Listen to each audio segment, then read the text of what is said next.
Um, in a secular aspect, or what we might think of as being citizens of a specific country, and most of us here, or all of us, I guess, being citizens of the United States, we would think of that as being, to support and to defend the Constitution of our republic. And we've got to defend that document. It's the basis for our government. It's the basis for our nation. So we support it. We defend it. We participate in the democratic process. We vote. We debate. We let our views be known. We get out there and we champion certain issues in which we believe. Of course, we obey the law.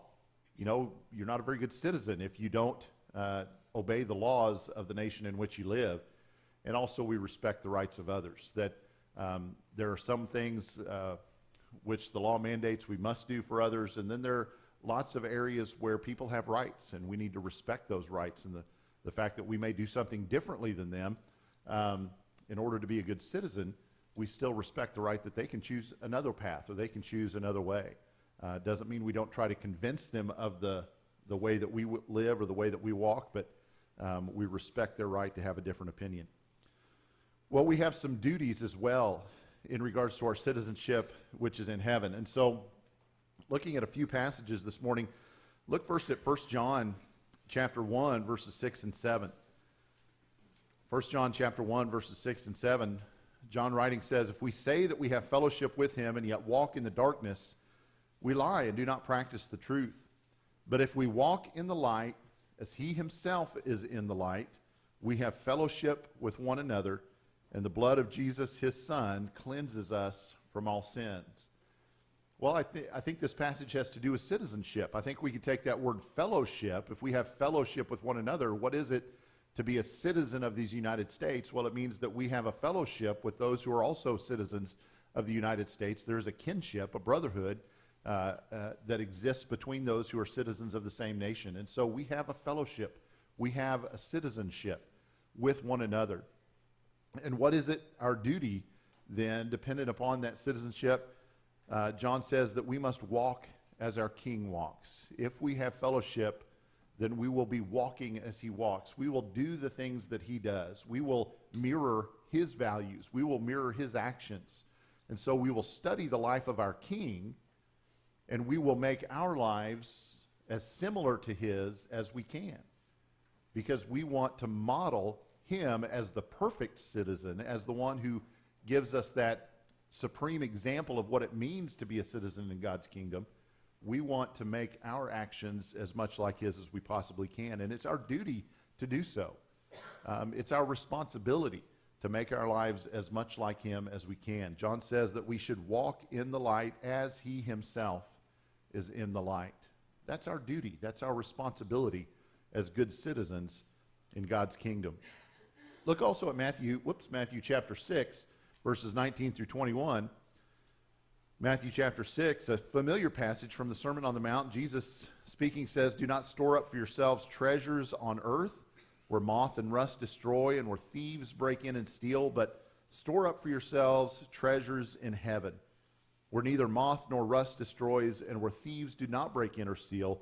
For where your treasure is, there will your heart be also."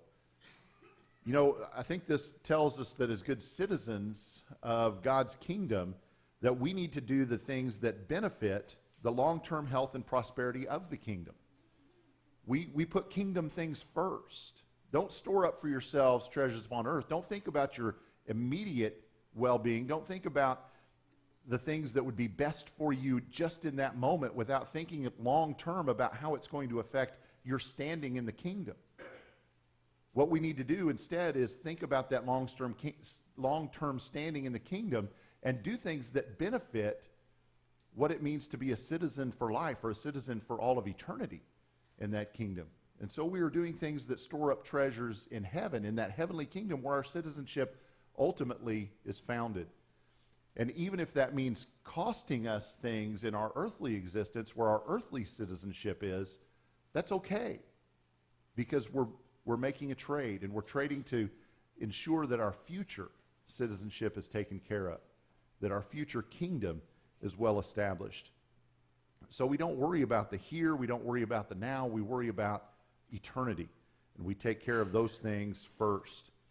A great example of one who had this idea of putting his citizenship where God wanted it to be is the example of Abraham.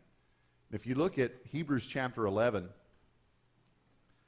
Hebrews chapter 11 is that great hall of fame of faith of the New Testament where so many people are held up as those who would be examples for some reason in the faith that we should live up to or that we should try to emulate in some way. And here in this section that talks about Abraham, verses 8 through 10, it says, "By faith Abraham, when he was called, obeyed by going out to a place where he was to receive, which he was to receive for an inheritance, and he went out not knowing where he was going.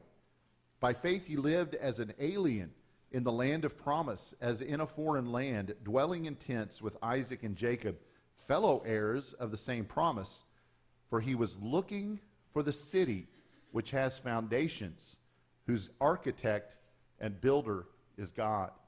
And that verse 10 is a verse that goes way back in my memory. I can remember a young high school class back in Eudora, Kansas, when I was just a young man, and that verse, as we studied through Hebrews chapter 11, that verse was our memory verse.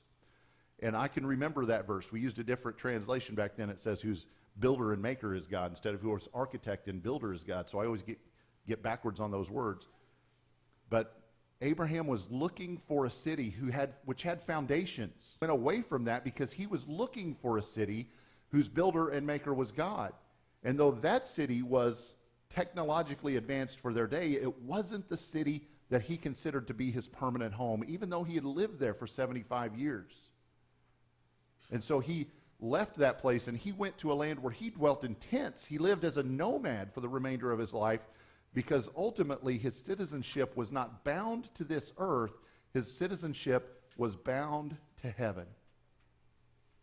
And Abraham is held up here as an example for us that our citizenship is not tied to the things of this life. That the things of this life are the things that we should be willing to give up. These are the things that we should be willing to set aside for a more permanent residence. A residence that it means we will spend eternity in heaven with our Maker. So what is our duty as citizens? Our duty is to have an eye to the future, that we are always willing to sacrifice in the moment so that we can have a more permanent reward in the future. That's what being a good citizen of God's kingdom is. And so when Paul tells us that our citizenship is in heaven, he tells us that we have responsibilities, we have duties to perform within that kingdom. And it's equivalent to those things that we've talked about, having that eye to the future and giving up those things of the moment. And Paul talks about those things in Philippians chapter 3 when he talks about those whose God is their appetite. They have only the cares of the moment in mind when they make their decisions. But our citizenship is in heaven. We're thinking of the future, and we're willing to give up the pleasures of the moment in order to establish our citizenship for eternity. So Paul talks first with that admonition about the duties of our citizenship, and next he talks about the rights of a citizen. And when you talk about rights within our nation, boy, that can get heated in a discussion very, very quickly if you're talking about political things, and that's not our purpose here. But some of those rights that we have enumerated for us, the Bill of Rights. There were those who didn't even want to establish the Constitution when it was first written. After the Revolutionary War, they said, no, this Constitution is not good because it doesn't guarantee the rights that God has given us. And so they had to make plans for those first 10 amendments, the Bill of Rights, to be signed into effect very quickly in order for the Constitution even to be ratified. But the Bill of Rights, we think about those with the freedoms that it enumerates for us, and it guarantees that the government cannot take those rights away because as citizens, those rights are ours. They belong to us inherently because of the fact that we are citizens of this nation. We're afforded specific legal protections as citizens, protections that people who visit our country may not be afforded because they are not citizens of our government. We have the right to conduct business. We have the right to travel freely within our nation because of our citizenship. And those rights are so precious to us. If you try to infringe upon somebody's rights, if you try to take those rights away, boy, you'll hear them howl about that very, very quickly, and rightfully so. because it's not okay to take away rights of others. And so Paul talks about the rights of the citizens that are citizens of heaven. Well, our citizenship guarantees us some rights as well. We want to look at a couple of passages once again. Colossians chapter 3, beginning there. Paul writing says, "Therefore, if you've been raised up with Christ, keep seeking the things above where Christ is, seated at the right, a reward to lay claim to because of our citizenship, because of what we do as citizens within that kingdom. Our life is hidden with Christ. As citizens, we believe that there is a higher power that will protect us and look out for us." And I'm talking about as citizens of the United States, as citizens of a national government. We believe that if we live as good citizens, that government will protect our rights. They will take care of us. They will protect us if something goes terribly wrong. If we are accused of something that is false, then we believe, or we should be able to believe, that nation will protect us. We give our loyalty to the nation, and it in turn gives its loyalty back to us as citizens of that nation. That's the way it's supposed to work. And when we pledge our loyalty to Christ, he pledges loyalty to us as well. That's the way heavenly citizenship works.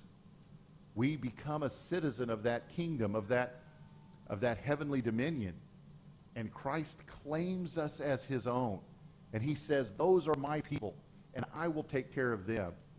I will protect them, and I will be loyal to them." That is our right as citizens of heaven. Another passage we can look at, Romans chapter 8, verses 14 to 17. In Romans 8 it says, "For all who are being led by the Spirit of God, these are sons of God. For you have not received a spirit of slavery leading to fear again, but you have received a spirit of adoption as sons, by which we cry out, 'Abba, Father.' The Spirit himself testifies with our spirit that we are children of God, and if children, heirs also, heirs of God, and fellow heirs with Christ, if indeed we suffer with him, so that we may also be glorified with him." How do you become a citizen of a nation, of a physical nation on earth? Well, the primary way that one becomes a citizen is through birth. You're born either to citizens of that nation, and so you inherit their citizenship, or you're born on the sovereign ground of that nation, and through that process of being born within that nation, you are declared a citizen of that nation. You also can be naturalized through other means, but the primary ways that people become citizens is through birth. Well, notice that just as it is in our society today, it was so with Paul's, that people who are born into that kingdom are citizens. But you know who doesn't have the claim to citizenship? Slaves. Slaves don't get to claim citizenship. It was that way under Paul's time and under Roman law, and it was that way even in our own country back up until 1868 or sometime around then, when the 14th Amendment was passed, and the 14th Amendment declared that those people who had been slaves but had been freed by the Civil War, they were now citizens. And so the 14th Amendment gave citizenship to people who once had been slaves and were not considered as citizens. And so we in our heavenly kingdom are born into that kingdom through the blood of Jesus Christ, and that makes us citizens of his kingdom. That means that we're sons, we're daughters of God. We are counted as his children. Another interesting law that I found on the books, in 1983, a law was passed that said that children who were adopted through international adoptions in the United States no longer, after 1983, had to go through a naturalization process.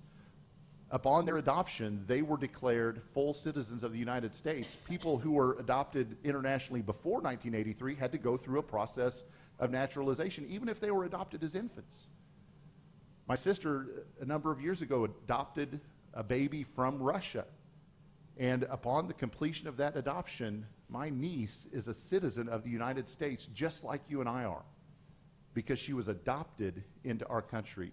And that's what God says here, that he adopts us as his children. He adopts us into his family, and through that process, we have the rights of citizens in his kingdom.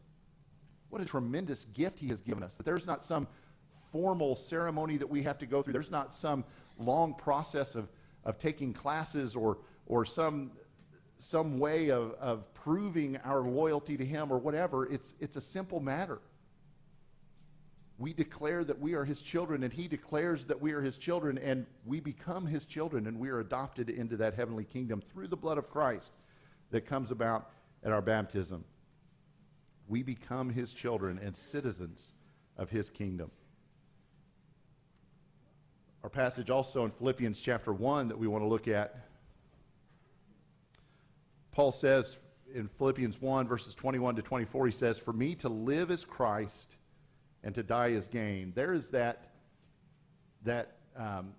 comparison or contrast of the duties and the responsibilities versus the rights of citizenship. For me to live is Christ. That is, my duty is to do the things that he would do if he were here in my place. But to die is gain. That's the right that I have to lay claim to be able to enter into that heavenly kingdom that he has promised me as his child.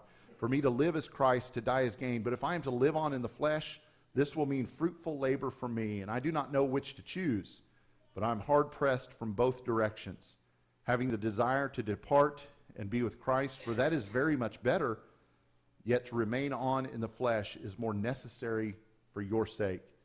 Paul there weighing those two things that we've talked about. I have a duty, I have a responsibility to the kingdom under which I live. And if I remain on, if I stay here and I remain as part of that kingdom, then my responsibility is to continue to be fruitful, to continue to labor, to continue to do things that benefit that kingdom and grow that kingdom and encourage the other members of that kingdom. But if I don't stay here, oh, how glorious that will be for me. Because I get to finally enter into that kingdom. I get to finally go and be a part of that heavenly realm that I have longed so much to see, but I have never been able to attend. Paul was torn between the duty that he felt and the ultimate right that he wished to receive. And that really is the conundrum that we find ourselves in at times as well. We would love to be there. We would love to go home.